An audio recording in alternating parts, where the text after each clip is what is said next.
Happy birthday. আমার বর দেখো কি করেছে, দেখো একটা মোমবাতি জ্বালাতে দেখো তোমরা 1 2 3 4 5খানা কাঠি। আমি সিগারেট খাই না, সেই আমার কোনো নেশা নেই, যেহেতু একটা দিশলা জ্বালাতে পারি না ঠিকঠাক করে। অমনি আমি এইভাবে কেন ঢুকলাম? ওইভাবে ঢুকে গেলাম। এই দেখো আমার বর কেক এনেছে আমার হ্যাপি বার্থডে। দাঁড়াও, চলো। আমাদের নুন আনতে পান্তা ফুরোচ্ছে, তাই আজকে তাও আমার বর আমার ফেভারিট কেক এনেছে, black forest. I like it. চলো, happy birthday to me, happy birthday to me. কাটো কাটো কাটো, একটুখানি আমাকে দাও।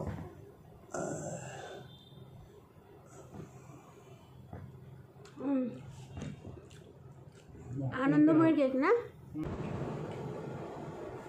চিন্তা খাবে না? না কেউ না, মুখ নষ্ট হয়ে যাবে। একদম ভালো লাগে না আমি চিনি খাই।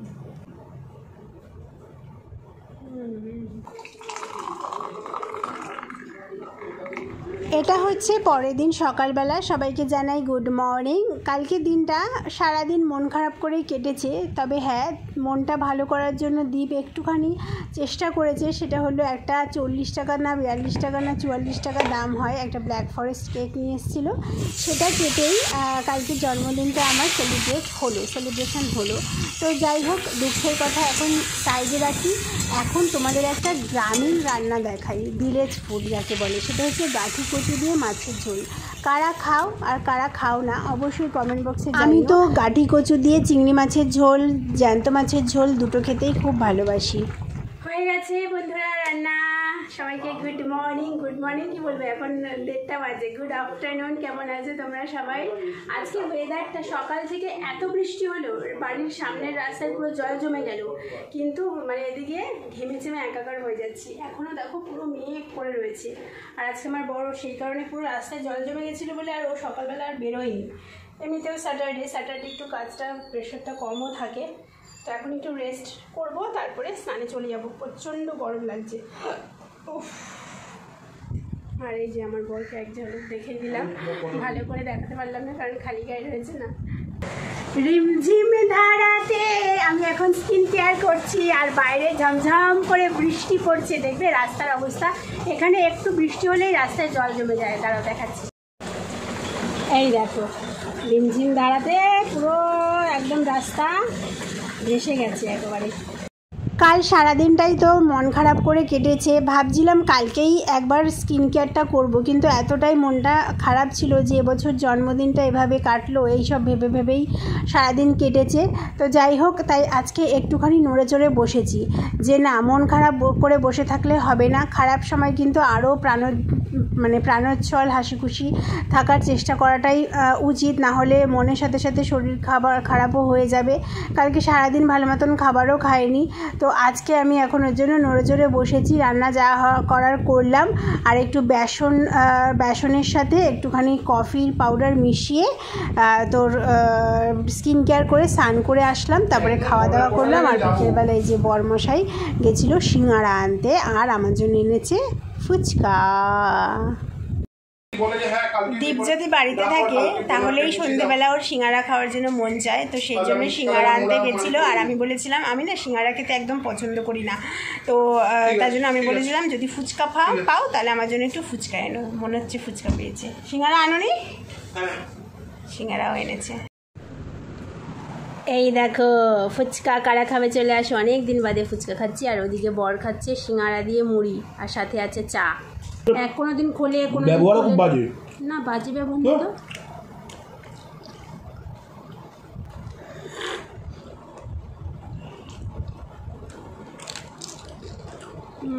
একদম বলছে যে 30 টাকা দিয়ে অনলাইন নেবে না কেন? এখন বাজে রাত 9টা। শ্বশুরমশাইকে খেতে দিলাম রুটি বোঁদে ডিমের পোচ। শ্বশুরমশাইকে খেতে দিতে গিয়ে বা কালকে ভাতগুলো তুলতে গিয়ে চকলেটটা দেখে আর লোক সামলাতে পারলাম না। কালকে দিয়েছিল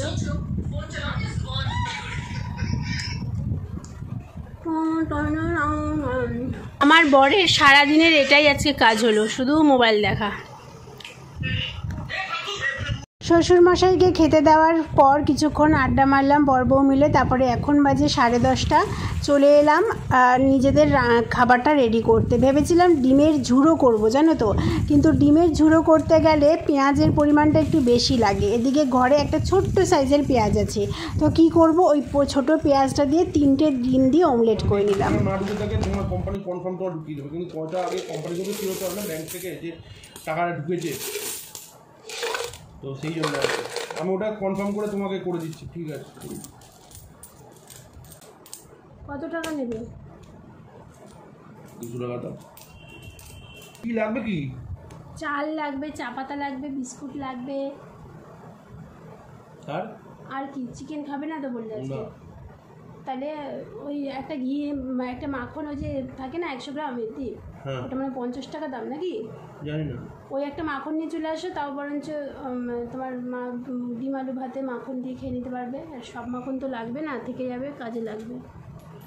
আজকে সানডে 30 তারিখ, বরের হাতে একটা কানাকড়িও নেই, তাই কি করব আজকে। তারপরে আবারও ঘর থেকে একটা ঘর ছিল, জানো তো, 5 টাকা 10 টাকা জমাতাম, ওখান থেকে যদিও বা অনেক দিন আগে থেকে, আরও 2 মাস আগে থেকেই এই মাসের শেষে টুকটাক দুধ বা টুকটাক জিনিসগুলো আনছিলাম, যখন একদমই হাত মানে পুরো টাইট হয়ে যাচ্ছিল।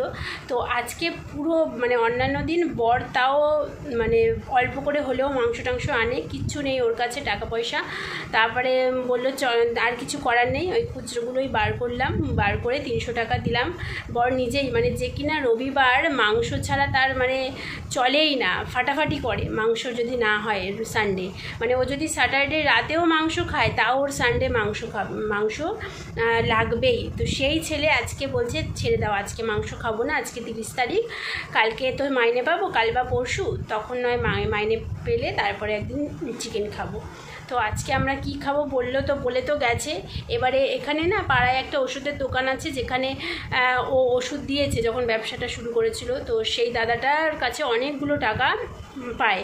সেই দাদাটা বললো যে যদি টাকা দেয় 200-250 যদি পেমেন্ট করে তাহলে চিকেন আনবো, আর না হলে চিকেন আনবো না। আলু ঘরে আছে, ডিম ঘরে আছে, ডিম সেদ্ধ আলু সেদ্ধ খাবো। আর আমি বললাম, ও আবার ডিম সেদ্ধ আলু সেদ্ধ দিয়ে ভাত খেতে ভালোবাসে, কিন্তু সাথে আবার মাখন চাই। মাখনও নেই ঘরে, ঘি নেই, মাখন নেই, কিচ্ছু নেই। তো মানে তাই বললাম যে একটা যে এরকম চৌকো মতন যে ছোটো মাখনটা পাওয়া যায় ওটা এনো, কারণ আগামীকাল মাইনে হবে কি না বলতে পারছি না। 1 তারিখ 2 তারিখে যদি মাইনে হয় তো এই 2 দিন তো চালাতে হবে। ও আমার বর আবার কী বলে তো, মানে একটুখানি ওই আলু সেদ্ধ ডিম সেদ্ধ দিয়ে একটু সাথে মাখন দিলে পেট ভরে ভাত খেয়ে নেয়, আর আমরাও খেতে পারবো। আমার তো কোনো কিছুতেই কোনো অসুবিধা নেই। আর শ্বশুরমশাই আবার শুকনো খেতে পারে না, তো দেখা যাক কি করে। যদি ওই দাদাটা টাকা দেয় ওষুধের দোকানে দাদাটা, তাহলে তো চিকেন আসবে, নাহলে ওই ডিম আলু সেদ্ধ ভাতেই খেতে হবে। মানে সত্যি কথা, মানে তোমাদেরকে বলবো, অকাদের বাইরে গিয়ে কোনো কাজ করতে যেও না, মানে ধার দেনা করে কোনো ব্যবসা করতে যেওই না বন্ধুরা। আমার বরকে আমি কতভাবে যে বারণ করেছিলাম যে দীপ আর 4-5টা বছর যেতে দাও, ও আমাকে কিছু কিছু করে টাকা মাসে দিত। সেই টাকাটা জমছিল, আমি বলছি তুমি তো আমাকে টাকা দাও, সেই টাকাটা জমছে মোটামুটি 2 লাখ টাকা মতন জমেছিল। তারপরে তো লাস্ট 2 বছর ধরে টাকা দিচ্ছে না, তার মানে ভাবো আরও জমে যেত। তারপরে আমি তুমি এরকম দিতে থাকো, তারপরে নয় 5-6 বছর পরে একটা কিছু ছোটোখাটো ব্যবসা শুরু করো। না, ধার দেনা করে একদম এত বড় করে শুরু করেছে। তোমাদেরকেও বলছি, মানে এই ভুলটা করো না তোমরা। মানে কি বলবো, মানে আজকে না আছে ব্যবসার টাকা, না আছে চাকরির যে করে সেইটার টাকাও রাখতে পারছে না, সমস্ত কিছু লোককে দিয়ে দিতে হচ্ছে। কি বলবো, এদিকে আবার সেই আগের পরিস্থিতিতে চলে এসেছি। একটুখানি আমার মানে আমি বলো আমার বর বলে একটুখানি ভাবছিলাম যে হ্যাঁ একটু হয়তো আগামী মাস থেকে একটু হালকা হব, যেহেতু আমার শ্বশুরমশাই বলেছিল যে 1,60,000 টাকা দেবে, এখন বলছে যে উনি দিতে পারবে না। তো কীভাবে যে কি হবে কিছুই বুঝতে পারছি না। মানে কি বলবো, রাতে ঘুম হচ্ছে না, চোখ মুখ দেখে বুঝতেই পারছো। আর কি বলবো, তোমাদের কাছে একটু শেয়ার করছি, জানো তো, এইসব শেয়ার করার মতন কেউ না। আর এইসব কথা, এত বাজে পরিস্থিতি আমি আমার বাড়ির লোককেও শেয়ার করতে পারবো না। করছি না, কারণ দেখো নিজেরা টেনশানে আছি, তাদেরকে বয়স্ক মানুষ, আমার মা বাবা দুজনেই এখনও এত বয়সে মানে কাজ করে খেতে হয় তাদের মধ্যে তার মধ্যে আমার বাবার তো হার্টের সমস্যা, এর মধ্যে যদি এইসব কথা তাদেরকে বলি তারা তো আরোই টেনশান করবে, মানে আরোই খারাপ পরিস্থিতি হবে, তারপরে যদি কিছু এদিক ওদিক হয়ে যায় টেনশানে, তার জন্য বলি না, জানো তো। তার জন্য আমি তোমাদেরকে বলি, আমার দেখবে মেন চ্যানেলেও আমি বলি না, সবই মেন চ্যানেল। যাই হোক, আমার যে প্রথম চ্যানেল আছে সেখানে যদি তোমরা দেখে থাকো, শ্যাস ওয়ার্ল্ড বলে চ্যানেলটা, তো সেই চ্যানেলেও আমি এইসব কথা বলি না, কারণ ওই চ্যানেলটার ভিডিওগুলো আমার অনেক কাছের মানুষরা দেখে। তো সেই কারণে এখানে যেহেতু সবই অচেনা, হয়তো অনেক দিন পরে, অনেক বছর পরে হয়তো দেখতে পারবে এই ভিডিওগুলো, তখন আলাদা ব্যাপার, তখন আই হোপ যে ভালো কিছু মানে ভালো পরিস্থিতি আসবে, তখন হয়ে যাবে, তখন দেখলে তার কোনো অসুবিধা নেই। কিন্তু দেখবে মনের মধ্যে যদি কোনো টেনশান থাকে না, চাপা কষ্ট থাকে, থাকে, সেগুলো প্রকাশ করে দেওয়াটাও কিন্তু উচিত, না হলে কিন্তু মানে আমরাও কিন্তু অসুস্থ হয়ে যাব। আমার বরকে তাই বলি যে তুমি কোনো টেনশান চাপা রাখবে না, বলে ফেলবে আমাকে। আমার তো বলে তোমাকে বলে তুমি আবার চেঁচামেচি করবে, এই করবে ওই করবে। আমি বলছি দেখো চেঁচামেচি তো এমনি তো মানে কি হবে, চেঁচামেচি একটু করব, তাও আমি নিজেকে অনেক কন্ট্রোল করার চেষ্টা করি যে চেঁচামেচি করবো না, কারণ ওরও তো অসুবিধা হয়। তাই জন্য ও আমাকে অনেক সময় অনেক কিছু বলতে চায় না, আমি বলে দেবে, নাহলে কিন্তু আরও টেনশন হবে, আরও তোমার শরীরটা খারাপ হয়ে যাবে। এই হচ্ছে ব্যাপার। তো আজকে 30 তারিখ, এই 2 দিন গেলে কি, 2 দিন গেলেও বা না গেলেও বা এই মাইনে আসবে, 10 মিনিটের মধ্যে সবাইকে হুড়হুড় হুড়হুড় হুড়হুড় করে টাকা দিয়ে দিতে হবে। আর কি বলবো, কিছু বলার নেই, তোমরা একটুখানি প্রে করো, এটাই তোমাদের কাছে আমার অনুরোধ, যেন মানে খুব তাড়াতাড়ি এই সমস্যা থেকে বেরোতে পারি। বড় বাজারে গেছে, দেখি কি আনে না আনে, তারপরে তোমাদেরকে দেখাচ্ছি। উফ বাবা, যেতে যেতে ফোনে কথা, আস্তে আস্তে কি চিকেন এনেছো নাকি? এই যে এই মাখনটার কথা বলছিলাম, তাও কিছুদিন তো চলবে এই মাখনটা। এখন ভাত বসিয়ে দেবো, বরের আবার একটা কাজের দরকারে বেরোনো আছে, রবিবার হলেও একটু বেরোবে, তাড়াতাড়ি ভাতটা বসিয়ে দিই, ডিম আলু সেদ্ধ তো ভাত, তো 12টা বাজে।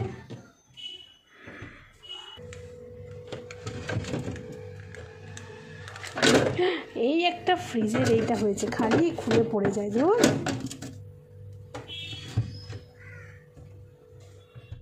ও আমার বরকে দেখো ঝুঁটি বেঁধে দিয়েছি, চুল কাটতে পারছে না, চুলগুলো এত বড় বড় হয়ে গেছে, কপালের সামনে চলে আসছে বলে ঝুঁটি বেঁধে দিয়েছি, দেখো কি কিউট লাগছে।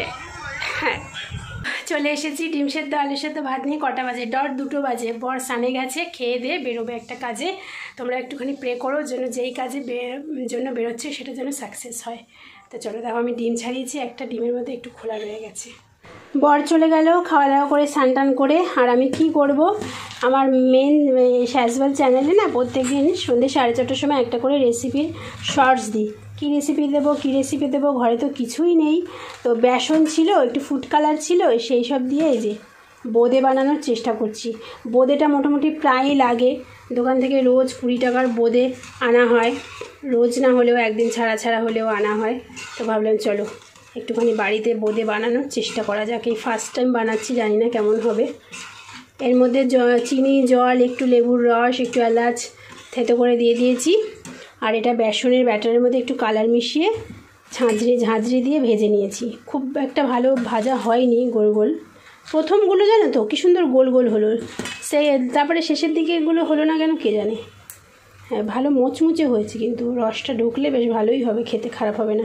বোঁদে হয়ে গেছে রেডি, আর এদিকে আমি শুয়ে পড়েছি। 4টে বাজে, বর এখনও জায়গা মতো পৌঁছয়নি। তো যাই হোক, আর কিছু তোমাদের সাথে এখন আপাতত শেয়ার করার নেই, ভিডিওটা সম্পূর্ণ এডিট করতে হবে, অনেক কাজ আছে।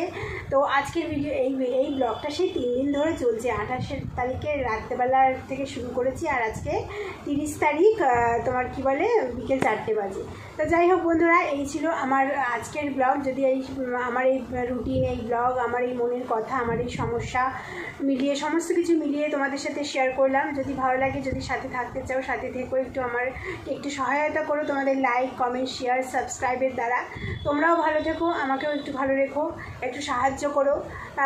দেখো, তোমরা যারা এখন আমার ভিডিও দেখছো, তারা তো এমনিও দেখছো, অমনিও দেখছো, একটা লাইক জাস্ট করে দিও, আর চ্যানেলটা সাবস্ক্রাইব করে দিলে তাহলে কি হবে, আমার একটু উপকার হবে, এই আর কি। তো তোমাদের উপকারের আশায় রইলাম।